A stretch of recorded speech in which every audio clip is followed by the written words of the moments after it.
என்னை பொறுத்த மட்டில் ராகுல் காந்தி பிரதமருடைய இல்லத்தின் முன் சென்று அவருக்கு எச்சரிக்கை விடுக்கும் அளவிற்கு மகாராஜா தேக்கேங்கே, நீ வெள்ளவா, உன்னை பாக்குறேன் சொல்லுவது. தமிழ்நாடு முதலமைச்சருக்கு முன்னாடி உதயநிதி இருந்தா எப்படி இருக்கும்? அவங்க தமிழ்நாட்டில் விட மாட்டாங்க, போலீஸ் தடி அடி நடக்கும். அவர் கையில ஒரு ரெஸ்ட் வாட்ச் மாதிரி கட்டிட்டாருமா, இந்த ரெண்டு கையிலும் கட்டிட்டாரு. அந்த முள்ளா இருக்கிற ஒயர் இருக்குது. எல்லாரும் கேட்டாங்க என்ன என்ன என்னது என்னது இதுன்னு. அதுக்கு அவர் பதில் சொல்றாரு, போலீஸ்காரன் வந்து கை இழுத்தான்னா அவன் கையில ரத்தம் வந்து எல்லா போலீஸ்காரன் கையிலும் ரத்தம் வந்தது. இது மாதிரியான ஒரு கிரிமினல் மைண்ட் இருக்க தப்புங்க. சார், இப்போ வந்து டெல்லியில நிலைமை எப்படி இருக்கு? கொஞ்சமாவது சீரடைந்திருக்கா, இல்ல மேலும் வந்து பிரச்சனைகள் தீவிரம் அடையுதா? அதாவது ஏதோ ரப்பர் குண்டுகள்லாம் பயன்படுத்தப்படுது மாணவர்கள் மீதுன்னு சொல்றாங்க. ஒவ்வொருத்தரும் வீடியோ எடுத்து போடுறாங்க. செங்கல் எல்லாம் கொண்டு இருக்காங்க, ஒரு லாரி நிறைய செங்கல் கொண்டு அடிக்கிறதுக்கு பாக்குறாங்க. அங்க இருக்கக்கூடிய கோஷம் முழுக்கதுமே, நான் போய் பார்த்ததில் இருக்கக்கூடிய கோஷம் என்ன என்று கேட்டால், பிரதமரை கொல்லுவோம். திருமாவளவன் இந்த போராட்டத்துக்கு ஆதரவு தெரிவிக்க அங்க டெல்லியில் வந்து மாணவர்களை சந்திக்கிறார் அப்படின்னு சொல்றாங்க. சோ வந்து அவர் என்ன பேசியிருக்காருங்க? போராட்டத்துல அமர்ந்து அவர்களோடு போராட தொடங்கி இருக்காரா? தலைகாணி ஓடிடுவாரு. அவங்கள அடிக்கிற அடியில என்ன ஓடிடுவோம். யாரும் வரமாட்டாங்க. தமிழ்நாட்டு வந்து பார்த்துட்டு போயிட்டாங்களே தவிர they won't participate. அவங்க என்ன பேசுறாங்கன்னு அவருக்கு புரியல, இவர் என்ன பேசுறாங்கன்னு அவருக்கு புரியல. ரெண்டு பேரும்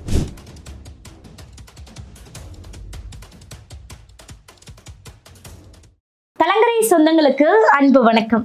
இன்று நம்மோடு நேர்காணலில் இணைந்திருப்பவர் டெல்லியிலிருந்து மூத்த பத்திரிகையாளர் ராஜகோபாலன் அவர்கள். வணக்கம் சார். வணக்கம் சார். வணக்கம், நமஸ்காரம்மா. நலமா இருக்கீங்களா சார்? நல்லா இருக்கேன். கலங்கரை விளக்கம் நேயர்களுக்கு மகாலட்சுமி நான் ஒரு கேள்வி கேட்க போறேன். சொல்லுங்க சார். இன்னைக்கு தேதி என்ன? 23 சார். பட்ஜெட் எப்ப பிரசன்ட் பண்ண போறாங்க? ஆகஸ்ட் 5. ஆக மொத்தம் விஜய் அவர்களுக்கு லக்கி நம்பர் 5. எனக்கு ஒருத்தர் சொன்னார், ஒருத்தர் பெரிய ஆளு ஒருத்தர்.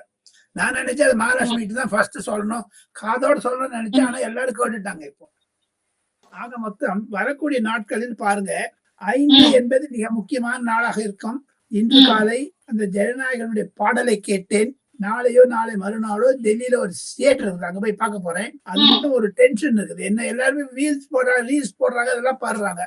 பட் முதலமைச்சரான பிறகு நான் முதலமைச்சராக இருப்பேனே தவிர நடிகராக இருக்க மாட்டேன் என்று சொன்னவர் விஜய் அவர்கள். இனிமேல் அவர் அரசியல்வாதியாகிவிட்டார். அதனை முதல் கேஷுவாலிட்டி யார் தெரியுமா உங்களுக்கு? விஜய் முதல்ல கேஷுவாலிட்டி ஆனது நான் இங்க டெல்லியில பார்த்தேன் ஃபர்ஸ்ட் டைம். நான் வந்து 2 வேலை காமிக்கிறேன், நீ ஏதாவது ஒரு வேலை தொடங்கலாம், நீங்க ரைட்டா தப்பான்னு சொல்லலாம். Right side sir. Very good very good very good. அது என்ன சொல்றோம்னு கேட்டீங்கன்னா, கலங்கரை நேயர்களுக்கு ஒரு புது தகவலை சொல்ல போகிறேன். விஜய் முதலமைச்சரான பிறகு டெல்லியில நடுங்கிச்சு, ஜிக்கு ஜிக்கு ஜிக்கு ஜிக்கு நடுங்கிச்சு. கடந்த 3 நாட்களாக அது அச்சடிக்க முடியாத, பேச முடியாத ஒரு தவறான சொற்களை எல்லாம் கேட்க முடிகிறது டெல்லியில. என்னன்னு கேட்டீங்கன்னா, 22 பேர் இருக்காங்க லோக்சபால, 8 பேர் இருக்காங்க ராஜ்யசபால. இந்த 30 பேருக்கும் என்னதான் பேசுறதுன்னு புரியல. 30 பேர்ல குறைஞ்ச 5-6 பேர் நான் பார்த்தேன். அவங்க கிட்ட பேசும்போது அதே தான் சொல்றாங்க. அதே ஒரு அச்சடிக்க முடியாத பாஷைகள். கூத்தாடி வந்துட்டான், ஒரு நடிகர் வந்துட்டான், இது என்னடா யார் சொல்லிருப்பாங்க சொல்லுங்க பாப்போம். சார் நீங்களே சொன்னீங்கன்னா நல்லா இருக்கும் சார். திமுக எம்பிக்கள்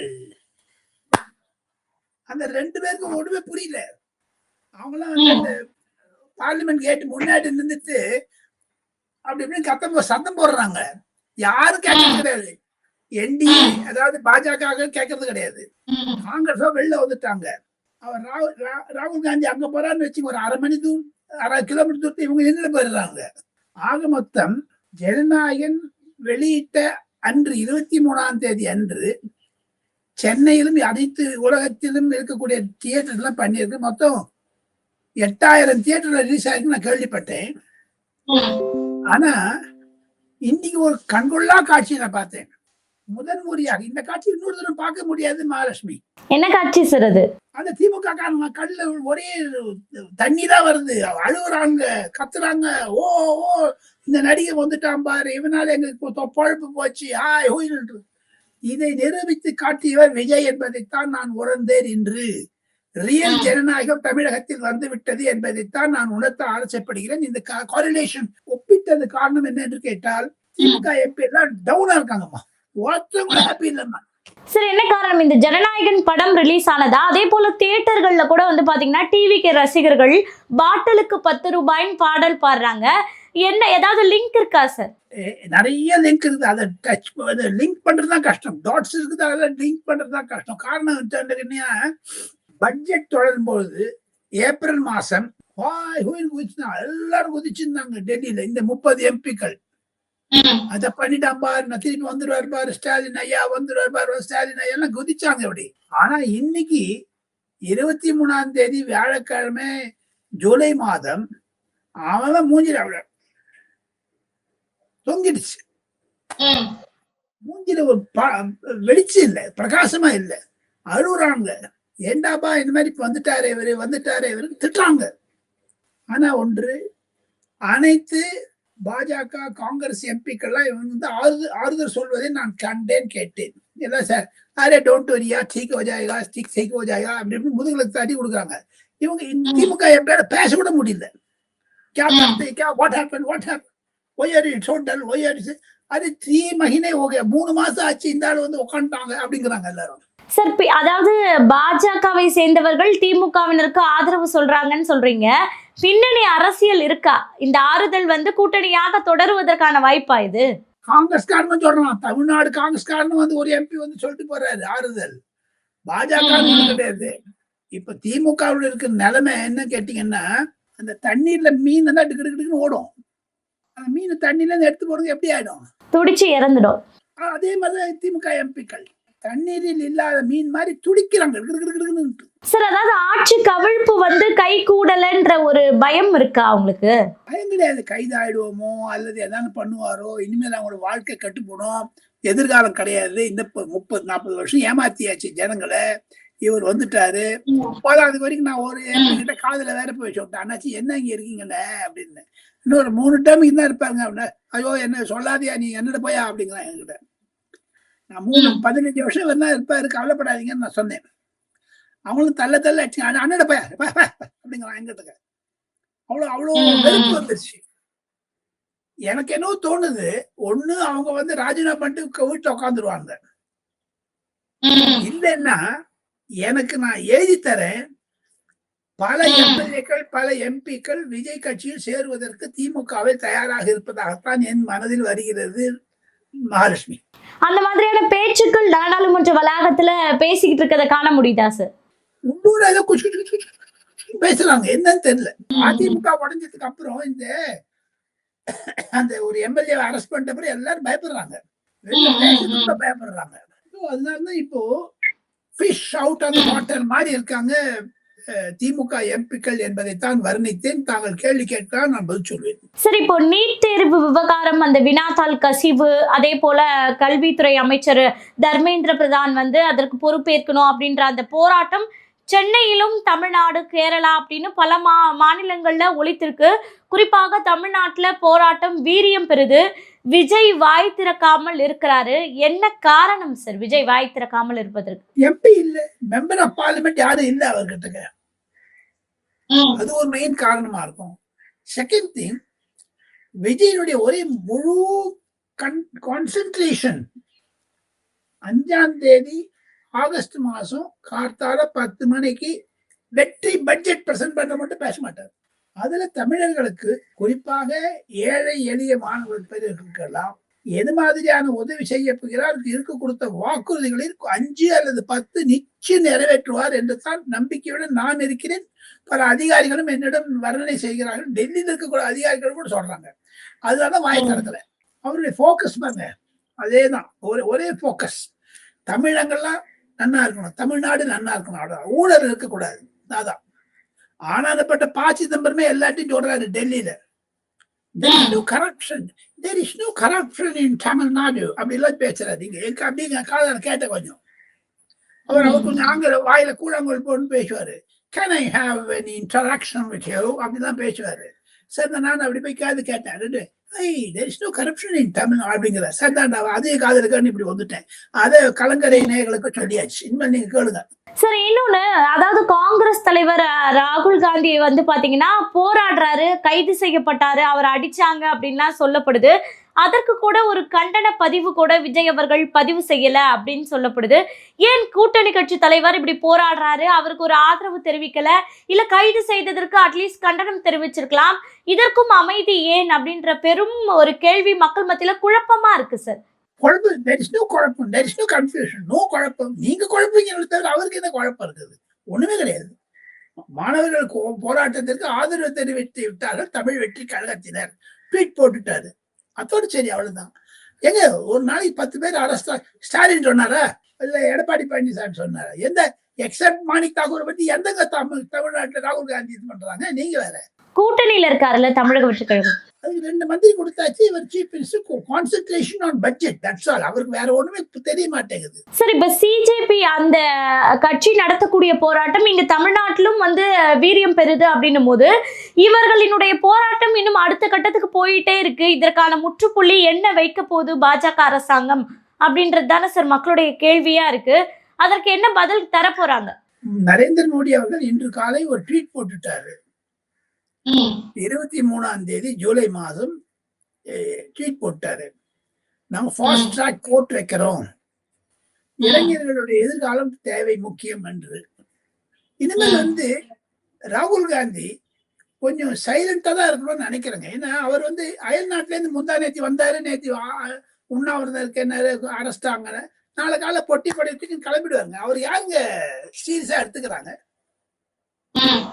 ராகுல் காந்திக்கு வந்து அனைத்து இந்தியாவிலுமே இந்திரா காந்தியினுடைய பேரன், ராஜீவ் காந்தியினுடைய மகன், சோனியா காந்தியுடைய மகன் என்று நல்ல பெயர் இருந்தாலும் அரசியலில் அவருக்கு தடுமாற்றங்கள் அதிகமாக இருக்கிறது. அடிக்கடி அவர் அயல்நாடு போவது எந்த அரசியல்வாதிக்கும் பிடிக்கவில்லை. அதை மம்தா பானர்ஜியும் சரத்பவாரும் அடிக்கடி சொல்லி விட்டாங்க. அவருக்கு என்ன பிடிக்கலன்னா, உதயநிதி ஸ்டாலினுக்கு எப்படி அந்த விஜய் அந்த முதல்ல ஸ்ட்ரீட்ல உட்கார்ந்து பாருங்க அவர் எதிர்க்க அசம்பிளில, அது பிடிக்கல அவருக்கு. ஏன்னா பரம்பரை சொத்து, அப்பா தாத்தா பாட்டி பேர எல்லாரும் உட்கார்ந்த இடம் அது. எல்லாத்தையும் ஒரு அடி அடிச்சுட்டு வந்துட்டாரு விஜய். அது ஸ்டாலின் குடும்பத்திற்கு கண் எரிச்சல் வருகிறது. அதே போன்று டெல்லியில் 70 ஆண்டுகள் ஆட்சி புரிந்திருந்தாலும் சரி, டெல்லியில் மாற்றங்கள் வந்திருக்கின்றன. ஆனா இந்த நரேந்திர மோடி வந்து 3 தடவைகளை கவுத்து விட்டானு நினைச்சிட்டு இருக்காங்க மனசுல. அந்த ஒரு வெறுப்பு தானே இருக்கிறே தவிர மாணவர்கள் மீது கிடையாது. செகண்ட் திங், நீங்க கேட்ட கேள்விக்கு ஒரே ஒரு பதில் சொல்லிட்டு we go to another topic. இந்த கரப்பாம்பூச்சிங்கிறது என்னங்க? அது கட்சியாங்க? அது கேள்வி பண்றாங்க. ஏளனம் செய்வதற்கு வச்சுக்காங்களா? இந்திய அரசியலில் இருக்கக்கூடிய 70 ஆண்டுகளாம் இந்தியா அரசு அந்த மாதிரி ஒரு கேலி கூத்துக்காக இந்தியாவுக்கு வரணுமா? அதுக்கு இவ்வளவு சப்போர்ட் இருக்கணுமா? அவர் வந்துட்டாரு, உட்காந்துக்கிறார். அவர் அமெரிக்கன்காரர். அவர் இஸ் நாட் இன் இந்தியன். அங்க போய் எல்லாருமே பாக்குறாங்க. நம்ம ராஜாவுமே பார்த்துட்டு வந்துட்டாரு, போய் பாக்குறாங்க. என்னை பொறுத்த மட்டும் அவருடைய ஒவ்வொரு மனிதனுக்கும் ஒரு எண்ணம் இருக்க வேண்டும், கரெக்டா இருக்கு.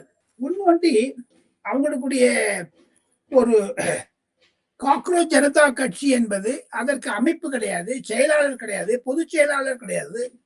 இவங்களா ஒண்ணு பண்ணிட்டு ஒரே ஒரு ஆள் நடத்துறது. அது 140 கோடி மக்களால் தேர்ந்தெடுக்கப்பட்ட பிரதமரை அவருடன் இருக்கக்கூடிய தர்மேந்திர பிரதானை ராஜினாமா செய்ய வேண்டும் என்று சொல்லிதான் நியாயம். யாரும் இல்லைங்களே. அவர் வந்து ஒரு ஸ்டூடெண்ட் லீடருங்க. கேட்கறது நீட் தேர்வுல லீக் ஆகிருக்குது பேப்பர். நேற்று நட்டா அவர் சொல்லிட்டாரு, 148 தடவை காங்கிரஸ் லீக் ஆகுது, தமிழ்நாட்டில் சில பேப்பர் லீக் ஆகுது, அதுக்காக போராட்டம் பண்ணுவாங்களா, அதுக்காக மந்திரி ராஜினாமா பண்ணுவாங்களா கேட்கறாங்க. அது ஒரு அரசியலாக இருக்கட்டும். என்னை பொறுத்த மட்டில் ராகுல் காந்தி பிரதமருடைய இல்லத்தின் முன் சென்று அவருக்கு எச்சரிக்கை விடுக்கும் அளவிற்கு மகாராஜா தேக்கேங்கே, நீ வெள்ளவா, உன்னை பாக்குறேன் சொல்வது ஒரு அநாகரிக செயலாகத்தான் நான் கருதுகிறேன். ஏனென்றால் இது மற்ற மாநிலங்களுக்கு பரவும். நாளைக்கு ஒரு பிஜேபி எம்பி எம்எல்ஏ எல்லாம் சேர்ந்து கர்நாடகா முதலமைச்சர் வீட்டுக்கு வாசல்ல போய் நின்றுட்டு கலடை பண்ணா என்ன இருக்கும்? போலீஸ் தடி அடி நடக்கும். கேரளா சீஃப் மினிஸ்டர் முன்னாடி போய் பிஜேபி நின்றாங்கன்னா, இது தமிழ்நாடு முதலமைச்சருக்கு முன்னாடி உதயநிதி இருந்தா எப்படி இருக்கும்? அவங்க தமிழ்நாட்டை விட மாட்டாங்க, டெல்லியில விட்டாங்க.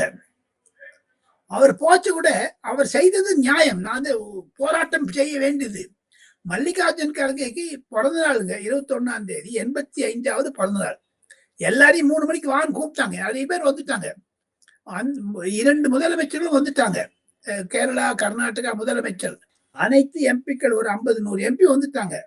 எல்லாரும் வந்து கேட்க வெட்டி முடிஞ்ச உடனே ராகுல் காந்தி சொன்னாரு, சலோ சலோ அம்லோக் சலங்கே, எல்லாரும் வாங்கன்னு நடைபயணமா வந்துட்டாரு. மல்லிகார்ஜுன் கார்கே வீடு இங்க இருக்குன்னு வச்சுங்க, பிரதமருடைய வீடு இங்க இருக்கு, இவ்வளவுதான் டிஸ்டன்ஸ், மொத்தமே 1/2 கிலோமீட்டர் கூட கிடையாது.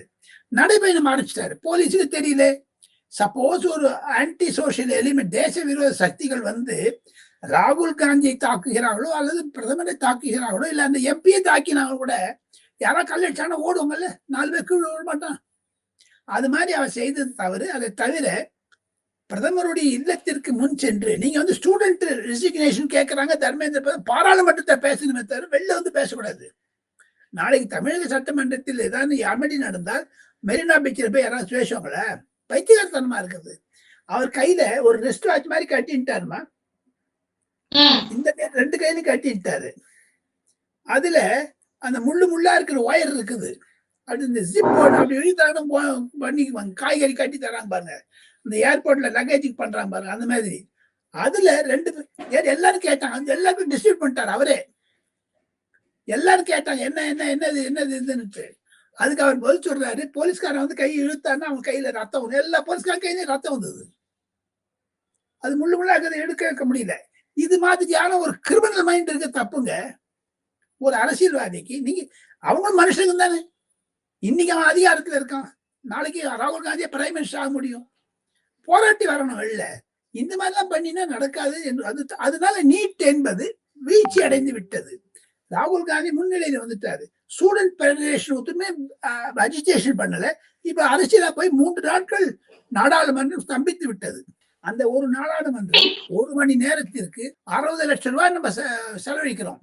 சோ அதுல வேஸ்ட். மொத்தம் 45-50 கோடி ரூபாய் 3 நாள்ல போயிடுச்சு. அது இது மாதிரி பொதுமக்களுடைய வரிப்பணம் வீணாகிறது. ஆனா அதே சமயத்தில் நரேந்திர மோடி அவர்கள் சொல்லிவிட்டார், பதில் சொல்லிவிட்டார். ஒரு ஆளை எடுக்கணும்னு சொன்னா அது உடனே பண்ண முடியாது, அரசியல் ரீதியாக இருக்கு. அது அவங்களுக்கும் தெரியும். இன்னைக்கு பாருங்க, ஒரு உதாரணத்தை சொல்றேன். அந்த ரமேஷ் என்று கோவில் அறநிலையத்துறை அமைச்சர் தமிழ்நாட்டில் இருக்கிறார். பழனியாண்டவர் கோவிலில் ஊழல் நடந்து விட்டது, நிலப்பட்டுவாடா நடந்து விட்டது, திமுக அதிமுக சொல்லுகிறார்கள். சட்டசபையில் வந்து அவர் ராஜினாமா செய்யற மட்டும் நான் வந்து சட்டசபை நடத்த விட மாட்டேன்னு திமுக அதிமுக சேர்ந்த ஸ்பீக்கர் பிரபாகரன் அழகா எடுத்து வெளில போட்டுருவாரு. அந்த மாதிரி டெல்லியில பண்ண முடியல. இதுதான் பிரச்சனை. ஆனாலும் மாணவர்கள் போராட்டம் வரவேற்கத்தக்கது. அவர்களுக்கு மத்திய அரசாங்கம் இந்த வாஞ்சுக்குங்கிற உண்ணாவிரத்தை நிறுத்துறேன்னு சொல்லிட்டாரு. அந்த காங்கிரஸ் பார்ட்டியானு உண்ணாவிரத்து அவனுக்கு எங்க எல்லாம் வருதுங்க. சார், இப்போ வந்து டெல்லியில நிலைமை எப்படி இருக்கு? கொஞ்சமாவது சீரடைந்திருக்கா இல்ல மேலும் வந்து பிரச்சனைகள் தீவிரம் அடைதா?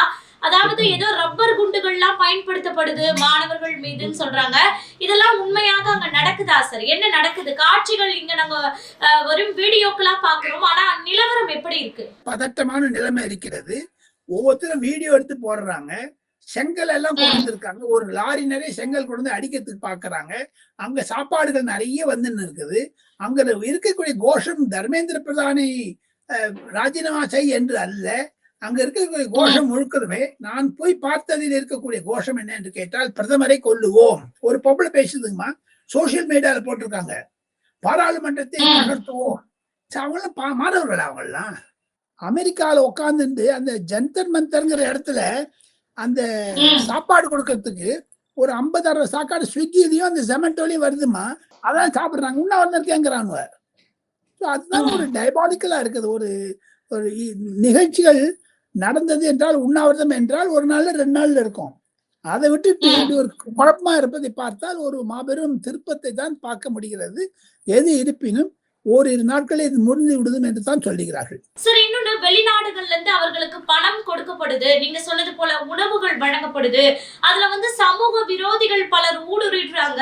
குறிப்பாக வந்து பாத்தீங்கன்னா, ஒரு பெண் பத்திரிகையாளரின் முதுகுல வந்து ஒருத்தர் முத்தம் கொடுக்கிற காட்சி முதற்கொண்டு எல்லாம் வெளியாகி இருக்கு.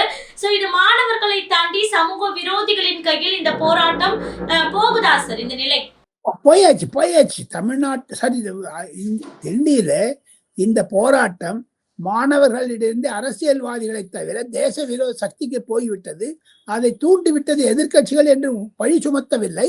இருப்பினும் எதிர்க்கட்சிகளும் ஒரு ரெஸ்பான்சிபிலிட்டி வேணும். அங்க பண்றேன்ட்டு ரோட் எல்லாம் பிளாக் பண்ணிட்டாங்க. நேற்று குறைஞ்சது ஒரு 3 மணி நேரம் டிராபிக் அவுட்டுமா, யாரும் எங்கேயும் போக முடியல. ரொம்ப ரொம்ப கஷ்டமா இருந்தது.